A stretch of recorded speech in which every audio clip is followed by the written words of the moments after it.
Some stories just feel like they were written for the movies. And this is definitely one of them.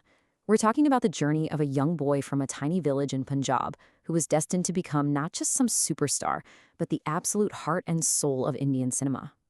I mean, think about those titles for a second. He-Man, Action King. These aren't just nicknames, right? They're chapters in an absolutely incredible life story. A story of transformation, of struggle, and, of course, unparalleled success. This is the story of Dharam Singh Deel, the man we all know and love as Dharamendra. So, the big question is, how does a boy from a village become a living legend? Well, we're going to trace his epic journey through 5 defining chapters.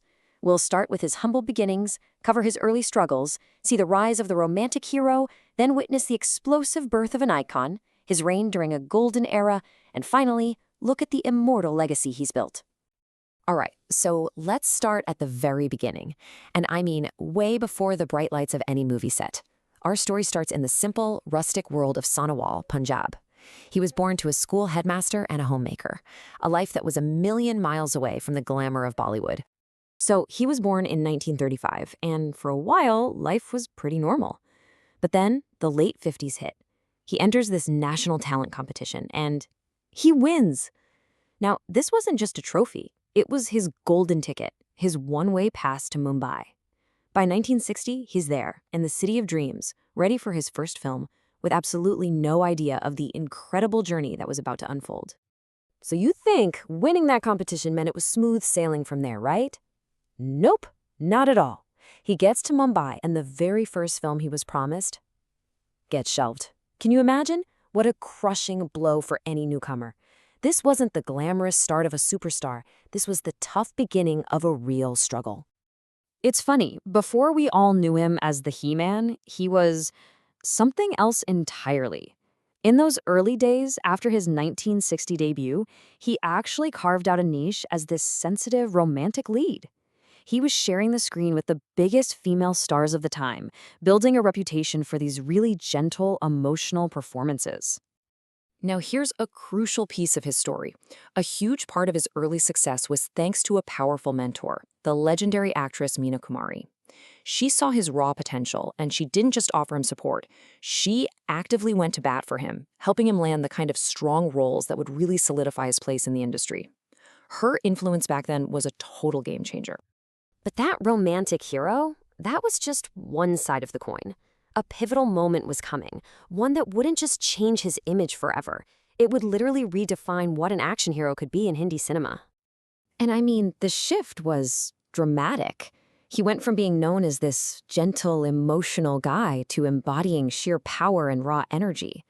You have to remember, this was an era dominated by romantic leads. So what he did was completely revolutionary. This wasn't just him changing roles, it was a fundamental reinvention of who he was on screen. The era of the He-Man was about to begin. And the year that changed everything? 1966. One film, one single role, was about to launch him into a completely different orbit of stardom. That film was Phool or Patthar. And look, this was so much more than just a blockbuster. It gave audiences a whole new kind of hero, someone who was rugged and physical, but also deeply emotional. This movie forged the He-Man persona that would define him for a generation. It wasn't just a hit. It was the birth of an identity and the real start of his unstoppable golden era. This brings us to the 1970s, a decade that, let's be honest, truly belonged to Dharamendra. He wasn't just a star anymore, he was a force of nature, dominating the box office in every single genre you can possibly imagine. His run through the 70s and 80s was just incredible. I mean, from the deep, thoughtful drama of Satyakam to the massive action spectacle of Veer, he proved he could do it all. His versatility was insane, and it was matched only by just how popular he was. And then you knew we had to talk about it. There was Sholay, 1975. You simply cannot talk about this era without this film. His portrayal of Veer is more than just an iconic role. It's a character that has become woven into the very fabric, the very soul of Indian cinematic history. But Dharamendра's story is so much bigger than his on-screen achievements. His true impact, his lasting legacy, is something he built both in front of and behind the camera. So let's explore that. His legacy really breaks down into 3 key parts. First, he didn't just build a career, he built a cinematic dynasty, with his sons Sonny and Bobby carrying the torch. Second, he became a producer, founding a successful production house built on his own hard work. And third, he even stepped into public service, showing a completely different side of himself as a member of parliament. And what's really beautiful is how his journey came full circle. In his later career, he brought his real-life family relationships right to the big screen, sharing screen time with his sons in films that celebrated those very bonds. It was just an amazing thing to see, and it delighted a whole new generation of fans. So this brings us to the ultimate question. When you strip away all the blockbusters, all the awards, what is Dharmendra's true enduring legacy? I think the answer is that he's so much more than a name. He's a personality, an energy.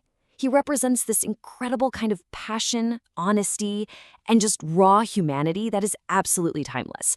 And for as long as Indian films are being made, the legend of Dharmendra will, without a single doubt, remain immortal.